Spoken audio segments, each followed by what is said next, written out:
You are listening to Golden Otter Divinations, where the metaphysical meets the mainstream with Autumn Seibel. Tune in 9 a.m. Pacific the first Friday of every month as Autumn helps you manifest your dreams by connecting to loved ones in spirit, empowering you to find both physical and spiritual healing. Are you ready to transform your life and connect to divine guidance through practical strategies? Golden Otter Divinations is the place to find engaging interviews with medical experts, practicing mediums, intuitives, healers, and many more. Now, here's your host, Autumn Seibel.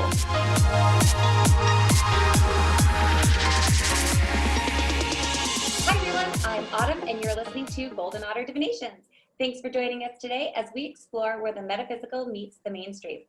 Join us each week as we share new, exciting interviews with medical experts, practicing mediums, intuitives, healers, and many more to help uplift, educate, and empower listeners like you to find physical and spiritual healing. So today I have Rebecca Thompson, who's an experienced speaker, writer, consultant, facilitator, and coach with more than 30 years in manufacturing, aerospace, and healthcare industries. So I dressed very professional today. I thought this would be a very professional interview. She's been an internal and external consultant for many years, working with such companies as Eastman Kodak, General Motors, Blue Cross Blue Shield North Carolina, and mostly in the fields of leadership and team development, work systems redesign, and organizational and cultural change. Currently, she is the principal of Evolve Without Limits, a coaching and consulting practice. But that's only part of her story. The rest is a chronicle of personal courage and spiritual expansion that defies conventional wisdom. From an engineer skeptic, I can't even say the word skeptic, she made a fascinating right turn. Frustrated by her now partner's increasing alcoholism, Rebecca embarked on a healing journey, which led her to explore a variety of spiritual practices. She learned how to love herself and found freedom from a situation which she thought she was stuck. Along the way, she became a Reiki master, a certified crystal therapist, and a shamanic coach. And she incorporates these areas of her expertise into her consulting and coaching practice. But it's her talks with the moon that will amaze both you and I. So today we'll be talking with her about her new book, Rebecca Rising, How I Found Courage and Love Through Friendship, Coaching, and Conversations with the Moon, a memoir chronicling her healing journey. We'll also chat about her book, Sunday at 8:30, 2 Decades of Life Planning, co-authored by Darlene Ryan, which shares the life planning process the authors personally used and honed for over 20 years, and includes helpful worksheets for creating your own life plan. Super excited to talk about both of these books because, as you guys know, I am a moon lover myself, and I love talking about holding space with a tribe or a partner to manifest our reality. Rebecca is passionate about helping people to learn about self-love, to recognize their own strength, and to live with freedom, passion, and intention. Without further ado, welcome to Golden Otter Divinations, Rebecca. Thank you so much, Autumn. I'm delighted to be here, and thank you so much for that wonderful introduction. It's just great to be here today. Thank you. Okay, so to raise our vibration and really get in the flow, I like to start this show by asking all my guests if they've had any golden moments lately. Golden meaning a time you were just totally in the flow, or an interaction you knew was sent by spirit or otherworldly. Something that made you smile or made your heart sing. Had any golden moments lately? Oh, I sure have. Actually, I was just thinking about this. As of course, you know, we've all been sheltered in place, and the beaches where I live in Southern California, and I live very close to the beach, and the beaches were closed for about 6 weeks and just opened up this past week. And so on the first day that the beach was open, I went right down there, and there were dozens of dolphins just leaping about, and I felt like they were welcoming the humans back, and it just thrilled me. I love to see them always, but it was just a very special day on that first day at the beach. Oh my gosh, it's beautiful. What a great welcome. I mean, so beautiful. Really. Hey everybody, thanks for giving the earth a little bit of time to heal. We really appreciate it. We're going to put on a show so you don't forget to keep your emissions low and keep your eco footprint light. Very cool. Thanks for sharing that. Okay, so let's just go ahead and get started. Can you tell us a little bit about who you are, what your story is, how you kind of came from a more corporate background, just like you can tell I got my corporate suit on today, into a more holistic practice? Sure. Yeah, I grew up in a small town in Western Pennsylvania, just very ordinary girl raised in a Protestant church, and yeah, I love church. I was just one of those people that likes it. I was always singing in the choir, and I would teach Sunday school and that kind of stuff. So I did like the worship aspect, but just very ordinary and normal, and went to Penn State and majored in industrial engineering, and married my college boyfriend, who was also an engineer. And we moved off to Rochester, New York, where we got jobs. And so we were both engineers working in the corporate world for many, many years. And life was just progressing the way it was supposed to, right? And, oh, go ahead. And I was just going to say, we both have, so things were just I didn't know this, we both married our college sweethearts out of Penn State. Oh, really? Oh, no, I didn't know that. Wow, that is... Maybe not a little bit. Okay, sorry. So you made it up to Rochester, got a great degree, you're married, and then what? Yes, we got good jobs, and things went, we started raising 3 kids, and things were going well for the longest time until my husband, he started his own business. He was very eager to start his own business as an engineer, and he was good at what he did. But the economy started to turn poor, and his business wasn't doing well, and he started to increase his drinking. And so, he kind of succumbed into alcoholism, and his business was failing, and he needed to get a job. So we ended up making a couple moves, and he kept losing these jobs and getting new jobs. And that was kind of a turning point in our relationship, and also in me, because I just I wasn't happy, but I wasn't admitting that I wasn't happy. So I started just looking for some different things. And at the same time, while I was still in Rochester working at Kodak, I was doing some diversity consulting, and really loved that work, and made a lot of different kinds of friends. And I had a lot of gay friends who told me stories about being rejected by their families and being rejected by their churches. And so I started questioning my church and wondering, is this really what I want to be part of? And so when I made my first move from Rochester, New York to North Carolina, I joined a Unitarian Universalist church, which was very inclusive and accepted people from all different backgrounds and celebrated many different holidays and beliefs and faiths. And so from there, I started to get exposed to a lot of different things. And I think of it kind of like pearls on a string. It was like one thing led to another. I got invited to first a dowsing class, and then to a Reiki class, and I would meet somebody and I get invited to something else. And it just started to just open me up. And that's kind of short form of my story. Yeah. And then you were in corporate America for your entire career, or did you make the transition somewhere in the middle, or this was a parallel journey along the corporate spectrum, and then after maybe the end of that journey went more into the metaphysical? It was really parallel. Yeah, it was really a parallel journey, Autumn, and I'm still in the corporate world to some extent, although I'm in the process of making my exit finally. But I've been in both, and because at the same time that all of this was happening, I was continuing on with my career. I kind of shifted from engineering to an organization development role, which is really more around team building and leadership development, and developing people. And so I learned about coaching, and I took a program to become a corporate coach first, and then a life coach later. But in the process of that, I got a lot of great coaching. And so, because a lot of times we were with other people in the class or with our instructors, and so you'd be the coach to them, and then you'd let them coach you. And so I met some great people, and I also received a lot of great coaching, and met someone who became a really good friend to me. And yeah, I was in the process of trying to figure out what to do about my marriage, and I was hearing all these voices in my head, how you hear like one part of you saying you should stay, and another part is saying you should go. And so I was getting all these conflicting messages, and through the coaching that helped me sort it out.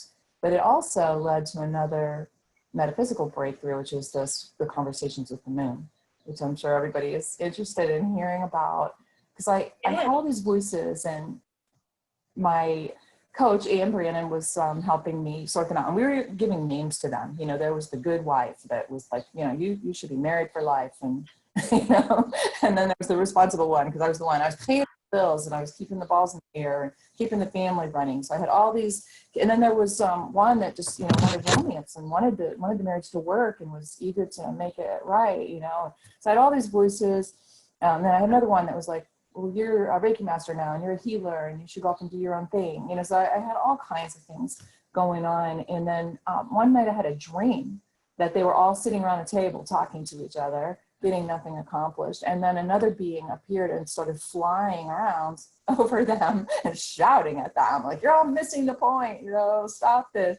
And so I was telling Ian, my coach, about the dream. And then a few days later, my dog woke me up in the night. And, I have a couple dogs, and they good sleepers, don't usually get up in the night. But this time, and she just kept, tapping at me, gotta get up. I said, oh, she's gotta go out. So in the middle of the night, we get up, and there's a huge full moon outside. And when I opened the door and saw that moon, it was like, it started to talk to me. I don't know how else to say it.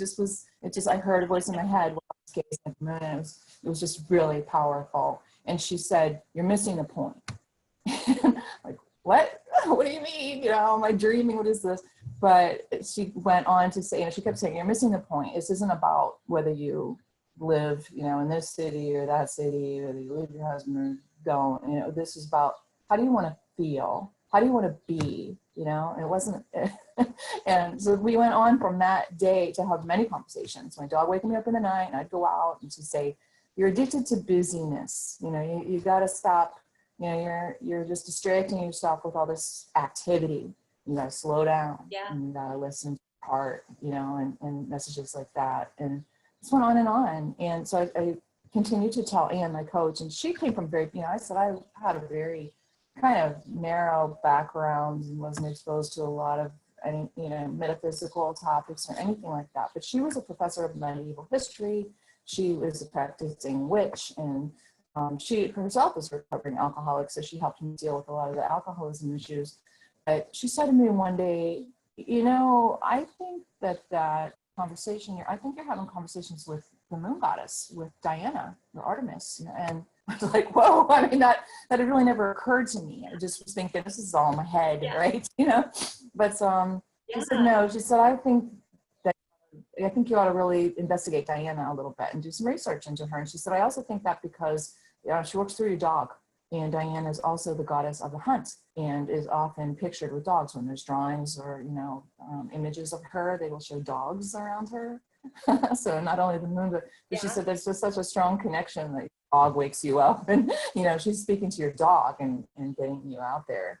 And so that was fascinating to me. And so then I accepted it as, wow, I'm having conversations. And of course now I believe that God has many faces, and will find us, our universe, our source will find us where we are. And, and that was the way that I was found. Absolutely. It's so beautiful. You just described so many things about the moon that I love, but one of them is that you said early on is its invitation to stop being so busy, and the cyclical nature of the moon. So like the moon moves through 8 phases for anybody who is maybe new to this conversation about the conversations with the moon.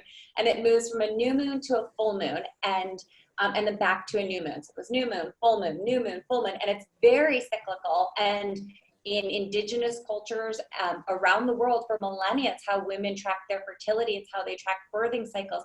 It's how hunters and gatherers track, the tides and animal movements. And so it's a very intimate and organic part that's built into our human DNA that in the modern world we've kind of moved away from. And in those, moving from new to full, the moon moves like in a waxing, like it gets bigger, and then from full to new, it gets darker again. And each of those phases along the way, there's like 8 phases, it's like an invitation. It's either a yin or a yang energy, an active phase or a being phase, like a human doing phase and a human being. So we call ourselves human beings, but what we're doing most of the time is being human doings. That's redundant. Like we get so busy, especially in the Western world, that we're just constantly doing. And I didn't notice how doing centric Western culture was until I moved to rural Africa.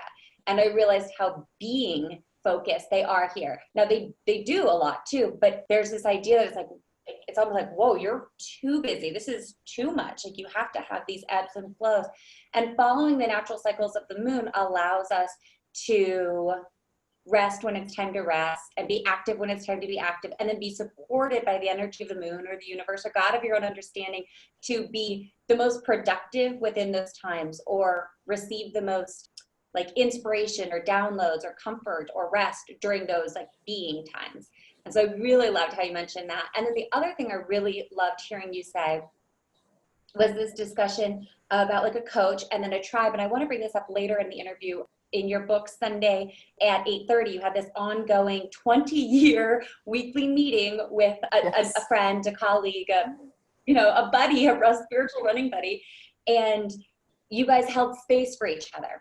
And that's what the importance of, like, when you're in a lunar practice, being in a circle or being in a tribe or a group of like-minded individuals and kind-hearted souls that are there to cheer you on. Because when we share our desires and our intentions with someone else, like a tribe or a space holder, it allows them to manifest much quicker because they're there to cheer us on, because they're both detached from the outcome and genuinely just want what's best for us.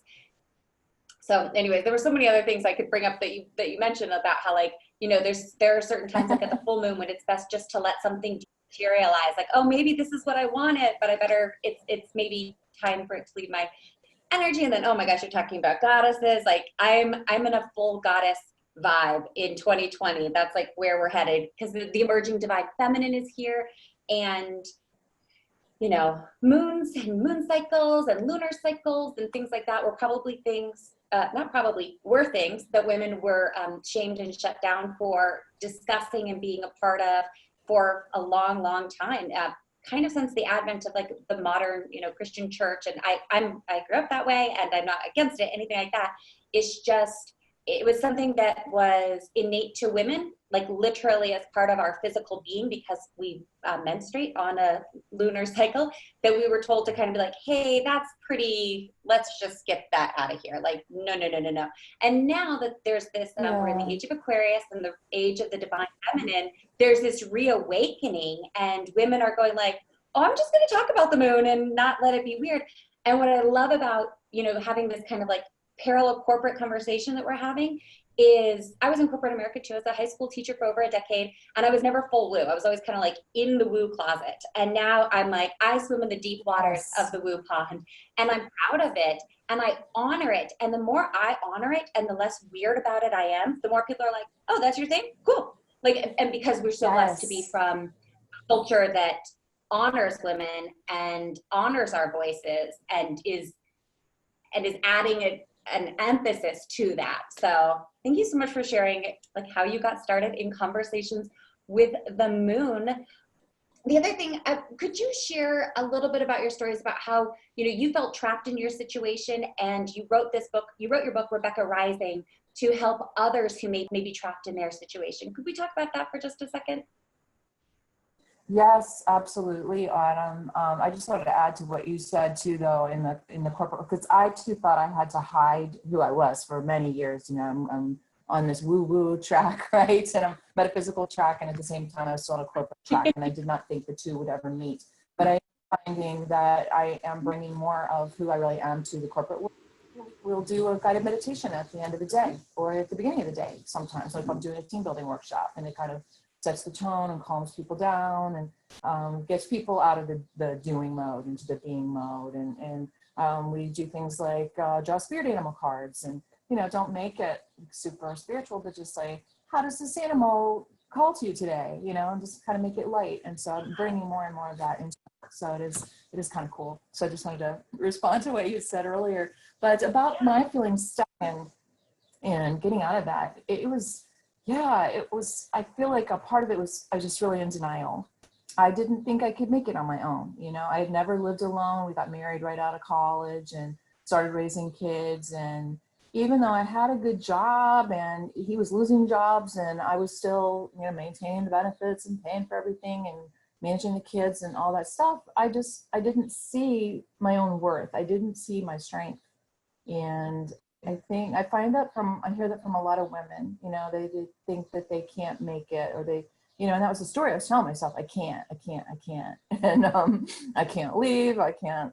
And, when I was contemplating moving to California from North Carolina, I found this great job, but I didn't think that I could do that. I kept saying, well, I can't go to California. And my friends would say to me, well, why not? Why can't you? And I was struggling in my marriage at the time. And my friend Ann, who was also my coach, and she said, why don't you just leave? And I can't.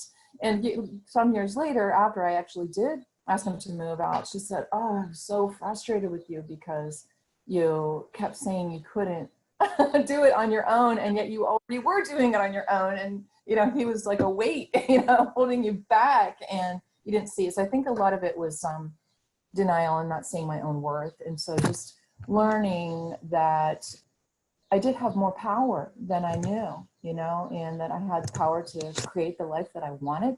So it was all about understanding my power and understanding what I wanted, and then taking action to do it. Love it. I've got this Lunar Manifestations. We hold new and full moon ceremonies at the new and full moon, and it's a tribe.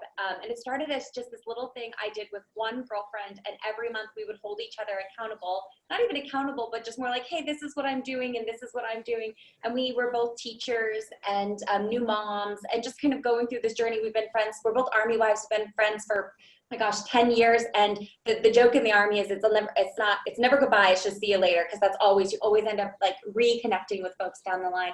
And so for a couple of years, we just kind of kept each other accountable and shared our wins with each other.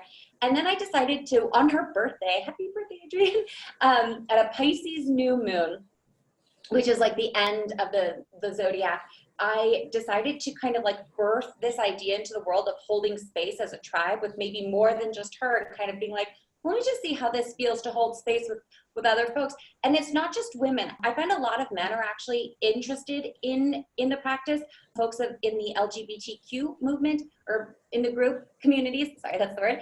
And even men who are open to exploring their feminine nature and balancing maybe some toxic male energy, or just understanding how they can connect with their female counterparts in a really respectful and balanced way. And so I didn't initially start this as a female only thing, and then it kind of grew, and we've got all kinds of members, and it's so cool. But the reason I mention it, it's back to what you're saying about being able to know that you can actually make changes, is we started doing this new moon intention planting ceremony, where at the new moon, we plant intentions in the 4 quadrants of our life: health, wealth, love, and perfect self-expression. It's an adaptation from Florence Scovel Shinn, who's a metaphysician, long since passed. And what I loved about actually writing it down, because with intention planting and manifesting, you can be like, oh, I want to get this. And then you're like, did that ever come true? I can't remember. It's almost like we move on, especially maybe my generation, we're a little bit guilty of wanting things instantly, because we grew up in the instant culture. You want noodles, Sure. Put them in the microwave. My girls will ask me for Mom, could you make this? I'm like, you want vegetable soup? I'm like, baby, it takes mommy a couple hours to make vegetable soup. And she's like, oh, right, because mommy doesn't do cans. But so anyways. But what I love about the practice is we write our intentions at the new moon. We plant micro intentions, little intentions that can come into fruition. And little is obviously, as you know, that's a loaded term, because what's little to one person could be huge to another. And then macro intentions, which are things that will come into fruition or come into our rallies in the next 6 months. And by doing this consistently at the new moon, planting your intentions, and then checking in with them at the full moon and noting them, looking back on 3 years, I can see where I was and where I am just based on my intentions. And so for anybody saying well, I want to make this move, but I want to do that, it's the journey to the moon takes what? It's it starts with one step. And the journey to your new life or your new way of being can literally start with this podcast, listening, to your story, how you transformed from doing it all by yourself to accepting that you were doing it all by yourself, and then letting the universe help you. So I just wanted to mention that. I can't even remember how I got on that diatribe beyond. There's something really important about holding space with the tribe and noting things so that you can look back, especially when we're in those 1 a.m. conversations with ourselves and the moon. You're like, what is life? Why am I here? Exactly. Am I on the right path? Okay, well, we're going to take a quick break. When I get back, we're going to have more with Rebecca Thompson and find out where we can get a copy of her book and how we can schedule with her or get on her calendar. All right, you're listening to Golden Otter Divinations. We'll be right back. We are back on Golden Otter Divinations with me, Autumn Seibel. My guest today is Rebecca Thompson, who is talking with us about conversations with the moon and her new book, Rebecca Rising. But before we continue, I want to make sure everyone knows how to contact her and get a copy of her new book. So, Rebecca, where can listeners find you? Yes, I have a website which is called evolvewithoutlimits.com. So please come and visit me there and get on my lists. And there are links there to purchase my books, Sunday at 8:30 and Rebecca Rising, as well as just news and information about where I'm speaking and how to contact me about coaching. I'd love to hear from you. My books are also available on Amazon in both paperback and on Kindle. And hopefully an audiobook coming soon. Ooh, yeah, I saw that on your website that you were in the studio recording. So it's very exciting. It's fun. And then what's your Instagram or social media? Where can So yes, I am on both Instagram and Facebook. You can find me at Rebecca B. Thompson under my name, but I also have Instagram for Rebecca Rising Book. And then I will have that in the show notes. I will have all these links in the show notes. Yeah. And then for private sessions with you, private coaching, is that done via Zoom, via distance, or do you do one-to-one in person for maybe anybody who's looking for that? Yeah, we can do Zoom, Skype, just phone, but Zoom, I love Zoom. So we had a lot of fun with that lately. And yes, absolutely. And we could do an introductory session for free. If you go visit my website and say that you saw me here, we'll do an introductory session. Awesome. All right, guys, take advantage of this. There's so many amazing healers that come on this show. And I'm always like, I will sync back up with you. And I always do one way or another. And then what's so funny about the guests that I have on the show is it's always a 1 degree of separation when I'm like having new guests on, and it's just always fun. Like I love what comes from when I have a guest on and then I find out who they know, who I know, how they know them. And I invite you all to explore that for yourself. Like this literal 1 degree of separation world that we're living in, where we're all literally just one DM away from connecting if we choose. Okay, because it's also important to set boundaries though. Just saying that. Okay, so we were talking about how you got started with practicing with the moon and the value you see in connecting with it. Do you still have a lunar practice that you use? Yes, absolutely. I also do new moon intentions, and my daughter and her wife gave me some moon cards recently for Christmas, and so I've been playing with those a lot and doing new moon and full moon readings for myself, and that's been very powerful. I've enjoyed that quite a lot, and I still have conversations with the moon. I hadn't for a while. When I was in North Carolina and right in the middle of deciding about moving and getting my divorce, I was having a lot of intense conversations with her, and then it kind of my life got a little easier, smoother. I have to say, it wasn't as intense. But just recently went outside and there was a gorgeous moon, and she said to me, "Take stock." So she said, she always will have like a short little phrase like that. Like, when I first met her was, you're missing the point. Or then later it was, don't go it alone. She always has like a little phrase, and then I'll be like, what are you talking about? And then kind of expand on that. So it was take stock. And, she said, with these books you have and you're going on podcasts and people are going to be looking at you, and you need to think about the person that you want to be and how do you want to be seen. And so take stock and be above reproach, she said to me. Something that I talked about with my last guest, when you said, like, I hear her. And so that's something that I'm trying to normalize for any listeners. So anybody who's on this show and they say, well, I've heard this, or it spoke to me, or I knew this. So usually folks are talking about like an inner knowing or connecting with their own higher power, or the higher power, like a guide, a master teacher, source, infinite intelligence, whatever, God of your own understanding, whatever higher power that is. But there's also this project called the Yale Project, put on by Yale University, and I'm going to have them on the podcast soon because they're doing a study where they are helping to prevent and normalize the auditory hallucinations or the auditory experiences that people are having, so that we can prevent a mental health crisis, or we can limit potential diagnoses going forward. Because historically, if a woman was like, well, I heard this, the moon said that to me, it's like, okay, get her in the hospital, get some Yeah. meds in, woman, shush her down, shush, shush. But that's evolving. And I want to give a lot of credit to people in the medical establishment who are seeing that there's a wide spectrum of the way that people interpret their reality. And the Yale Cope Project is doing really great work in identifying like the measure of control people feel that they can have. So I'm sure, Rebecca, you would agree with me that if you didn't want to talk to the moon, you simply wouldn't. Is that correct? Correct. Oh, absolutely. Right. It's not like it's Yeah. an invasive voice. No, not at all. Exactly. So for anybody out there who might be like hearing things or experiencing things and you're not quite sure how to move through that, check out the Yale Cope Project and then listen to some of our episodes, because we want you to know that you're not alone and this is an evolving journey and we're all learning how to move forward as a global consciousness in like a really healthy and uplifting way. The links to that will be in my show notes. Okay, so moving on, I wanted to talk about your other book, which was Sunday at 8:30. Could you tell us about that? Your journey of Yes. hope in your life, a 20-year journey. 20 years, yes. I have a wonderful friend and co-author, Darlene Ryan, and we have been friends for many years since we were young moms and engineers together. And many years ago, we took a class called High Achievers Process, and it was all about being more productive in your work and getting more done and things like that. But it involved a life planning process, and we started doing that together. And at the time, we were living in the same city, and so we could meet regularly in person.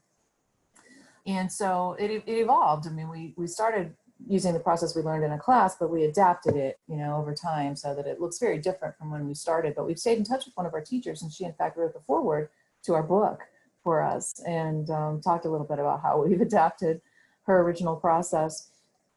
But now, I mean, I moved away. We've been already doing this for maybe 8 years, and I moved from Rochester, New York to North Carolina, and we cried. We didn't know if we were going to continue to stay together. You just don't know. And so we made a vow that we would talk every week on the phone and that we would get together in person twice a year.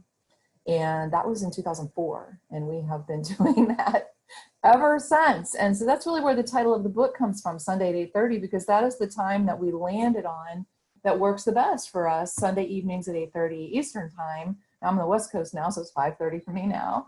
But we've connected at that time for years. And when have gotten together in person, and the universe kind of cooperated with us in terms of gave Darlene a business trip to California, and so she was able to combine that with a visit to me, and so just things like that have happened that have landed us together. It's been easier than we ever thought it would be to do that, and so we've continued to do this life planning process, and it involves, and when you were talking about your intention setting with the moon with your friend, it reminded me very much of that, because we set goals in we have 7 different areas that we look at, and includes health and spiritual and financial and career and others. And so the book came about. I mean, part of our process is that we read books together. One of the things is mental, and we used to do different activities together when we lived in the same city, but it has kind of evolved into, well, let's pick some books to read together, and that'll be kind of our mental plan. And we each do our own things too, but we have a lot of things we do together. So we've picked over the years maybe 10 or 12 books that we would read together in a year. And so it's resulted in, now we have a book list of about 240 books, something like that. So we created that as an appendix to our book. And so in the book, we describe the process we use. We give some examples of things that we've manifested in our lives in each of these categories. And then we also provide some workbook pages so that you can start trying to use this process as well. And at the back in an appendix, we have our book list from 1996 through 2018. And that's another thing that I'm giving away on my website too. If you would come to the website and ask for the book list for 2019 and 2020, I'll give you those. And yeah, we'll have a link to that in our description. I was like, wait, this sounds familiar. I feel like I've seen this. Okay. So check the link in the bio for that. Very cool. So I love that you're talking about the importance of holding space with a partner and holding space with the tribe, and how when you set that intention, it's like the universe conspires to bring you together and Yes. connect together. I mean, similar thing happened with like I call it she's like my spiritual running buddy. She's my soul Love sister. that. And We had just gotten back. We've been living overseas for a couple of years in South America. And I texted her, I said, hey, like, I'm back on my old phone. Does your number still work? How are you? Because neither of us was big into social media. Like, we're both we keep a distance from that space. Like, for personally, like, I don't know, not necessarily for business, but personally. So we would just sync up through email, things like that. Anyways, I texted her, I said, hey, how are you guys? Where are you? Are you still in Texas? That's where they were at the time. She goes, oh no, we're actually in Maryland, blah, blah, blah. And I was like, wait a second, we're in DC. Like, where in Maryland are you? Like, I can drive anywhere in Maryland in an hour. And we were literally 60 minutes away from each other, and we didn't even realize. But that's the importance of like a spiritual running buddy. It's not somebody you have to be like in sync with all the time, but like different moments in time will sync up. So, you know, I got to see her when she happened to be just found out she was pregnant, and then she got to see me when I just had my first baby. Like, just these little random touchstone moments that I'm like, how are we in the same place in you know, in this time space reality at this exact moment? Looking back, it's just really cool to have that. So I love how you talk about holding space with a partner. And then something else you talk about in your book, Sundays at 8:30, is corporate training for dream lists and visions. And I just wanted to know, before I read a little excerpt from your book, how do you think this applies to younger generations that are like maybe millennials and Gen Xers, who's coming after the millennials? After what are they called? That's more like Z, because I consider myself X. Yeah, there's baby boomers, and then there's X, and then there's millennials, and then I think it's Z. My generation missed a lettering. Why? Why you don't get a letter? Like, it's like the world is, you know. And it's so hard to spell millennial. I can't do it. Those L's and N's. How do you think this idea of like corporate training, where they actually like had you guys use like dream lists and vision boarding, how do you think it applies to younger generations that are leaving corporate America, or maybe dispassionate about joining and staying in larger organizational structures? Like, how do you think mainstream business can recruit and keep talent that allows for this kind of expanded worldview where anything is possible? I think that businesses really have to change, and some are. We were very fortunate at Kodak because we could take all the training that we wanted to. I mean, we had to have a minimum of 40 hours training, and some years I had as much as 200 hours training in a year. So they were very progressive really back in the day. But even now, you know, some companies are allowing that. I think it's great. I think it's even more important for millennials now, I mean, to understand that they can have the kind of life that they want. They have the power to choose and create. And then if these kinds of processes give them some tools for doing that, right? For identifying what are the things you want, and looking at different areas of your life, regardless of what the categories are. You know, you can create your own categories, but what do you want? What do you want your life to look like in your personal life, your work life? And then what are some steps that you can take to move in that direction? And hopefully companies will come along with that and be more flexible in allowing that. Some are, some aren't. And, you know, my company I'm working with now is learning actually through this whole COVID-19, you know, we're all successfully working from home, and they're seeing, oh, this really does work, you know. So I think it's going to lead some companies to some expanded thinking around how people work. And so I think that's good for all generations. With every cloud, there's always a silver lining, and that has been the biggest for me. I was in corporate America for a couple of years doing curriculum, like digital curriculum planning for some like really big contracts that I manifested, was like, this is my dream job. And then I was like, okay, now I'm moving to Africa, which is next on my dream list.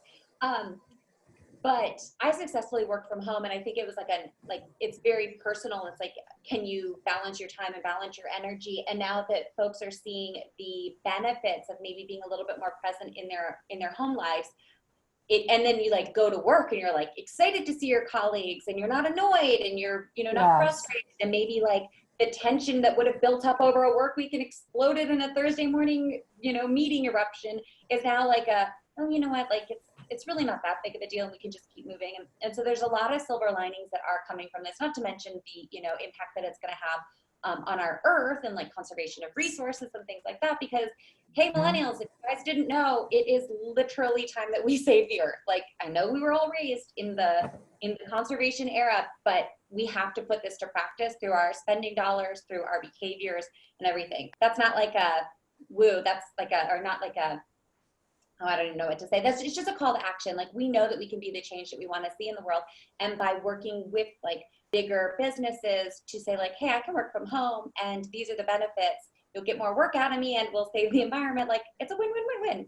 So before we kind of wrap this up, I did want to read a little excerpt from your book, Sundays at 8:30. You have more power than you know to create the life you want. And it kind of reminds me of our Capricorn new moon ritual that we have in my Lunar Manifestations membership, which is like the Let Them Eat Cake Squared Away year, where we do kind of a metaphysical year planning using I am declarative language. But this planning system that you had it's kind of corporate, but it's got like woo embedded in there. And maybe this can be something, if somebody's listening to this at their cubicle or on their drive to work, they're like, hey, I could see how I could incorporate this into my daily practice while I'm, in this current field. Okay, so it says, okay, it's that time of year, January, time to begin planning a new year. This is the time that Becky and I, so this is written from Darlene's perspective, began our dream list. This is a time for new ideas, ambitions, dreams, possibilities. We each aim to create a list of 400 items. 400! How can this be? The objective is to document everything that's in your head and all things you might want in your future. Here are some of the categories we used: mental, physical, financial, social, home and family, career, spiritual. This makes one's list very broad. It's brainstorming. It's in no order. I like to first write down all those things that are swarming around in my head. Once I run out of these things, then I like to think about each category.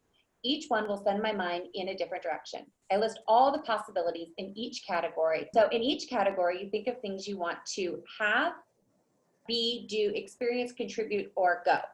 This is a process of brainstorming and imagining. It's not something to do in 10 minutes between one's chores or doing the dishes and running errands. I found the best time to create my dream list is when I'm on a plane, usually on the way to visit Becky for our annual life planning retreat. Something about being in the air above all the day-to-day hub is the time my mind can really be open and free. What kind of things might be on a dream list? The ideas on my dream list cover a wide range from, I love this. Oh my gosh, are you ready for this? So it goes, cover a wide range from get new bras, always on the list, to swim with dolphins. How crazy is that? I pulled this excerpt 3 days ago when I was prepping for your interview and you just mentioned dolphins. That's a fun. Oh, that's a fun little cosmic wink. And go on safari, which was on my dream list. And it's funny that she mentions that. We're going again very soon. Okay, I digress. So there are goals to achieve at work and creative things that I've never done before. Old friends to connect with and special food to prepare and eat. Memories to be made. A key item on both of our dream lists was to write this book. Without that dream, this would not have been completed. So see sample and Appendix A. In the program, we learned that our red box, that part of you that tells you you can't do something or you're not capable enough or you'll never have the time or money to do something. So whenever an idea from the dream list comes up and your red box kicks in with a thought like, I'll never be able to do that, those are definitely ideas that should be written down.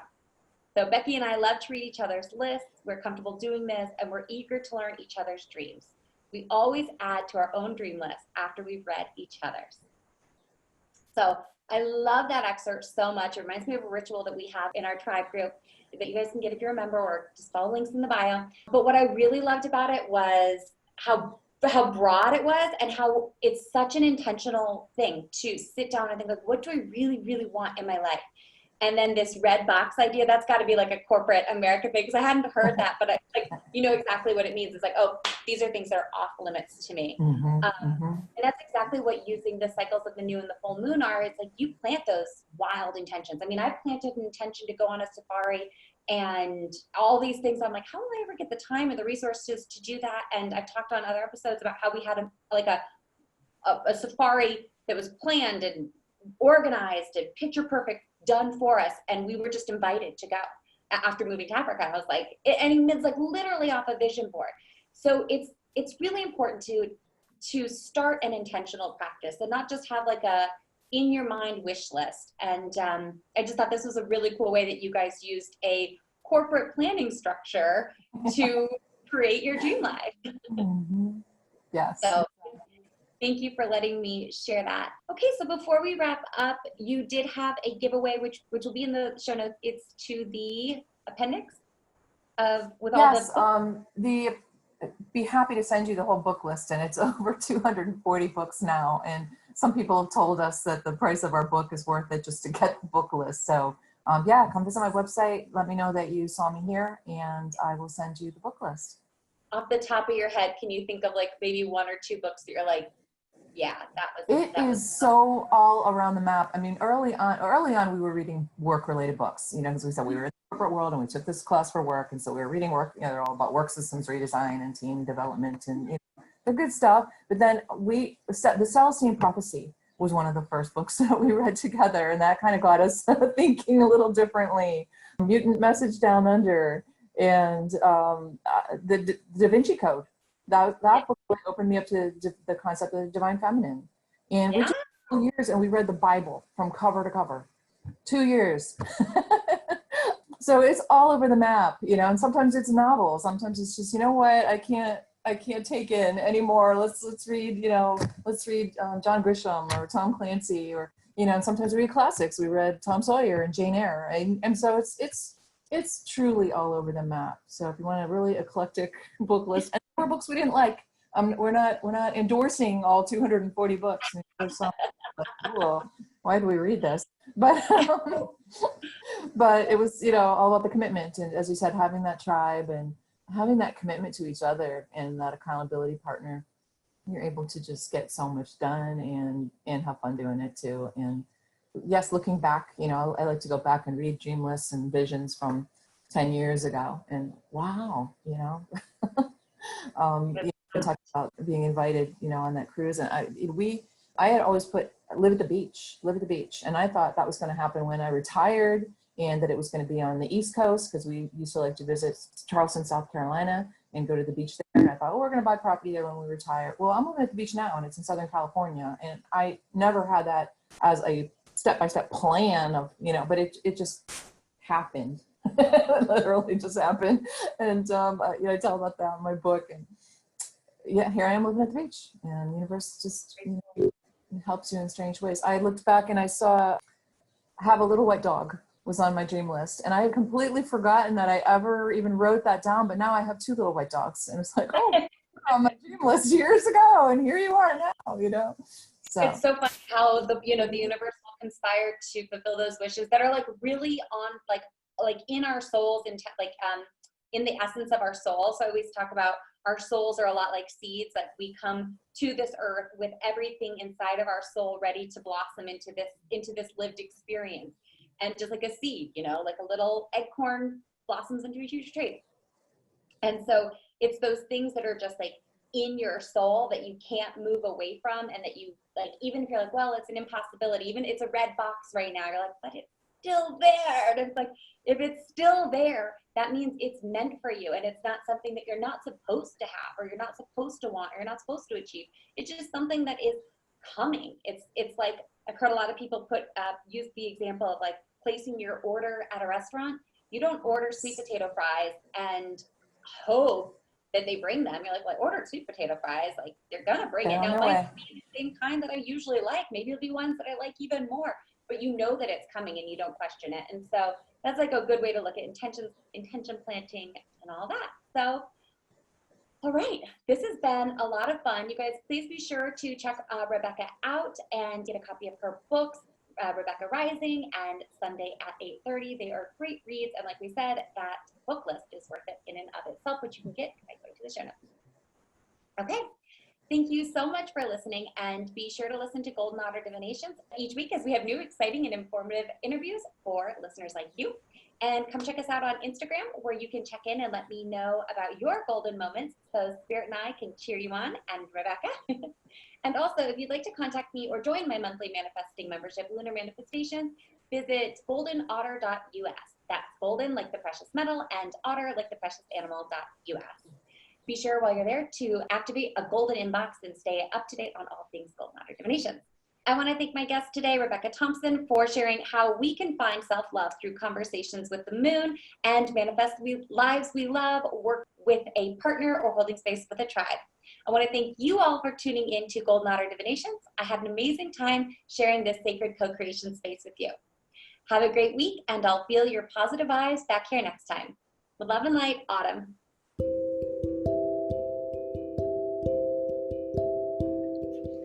All right, Lightworker, thank you so much for tuning in to Golden Otter Divinations. For more tools to uplevel your metaphysical game, get your questions answered, and connect with me live at the next new or full moon, consider joining my Lunar Manifestations Co-Creation Tribe now by heading to the link in the show notes. It's www.goldenotterDivinations.com/join now. You can also get a digital copy of any rituals we discussed by clicking the Lunar Manifestations ritual link in the show notes, or heading over to the Golden Otter Divinations YouTube channel, where I share practical ways to incorporate these metaphysical tips and tools into your everyday life. You can also message me on Instagram for more information. Lastly, if this moon thing is not for you, but you want to connect with me in real time, you can schedule a private one-to-one mediumship validation session by heading to the Book Now link in the show notes. It's always my honor co-creating with you in this sacred space. With love and light, Autumn.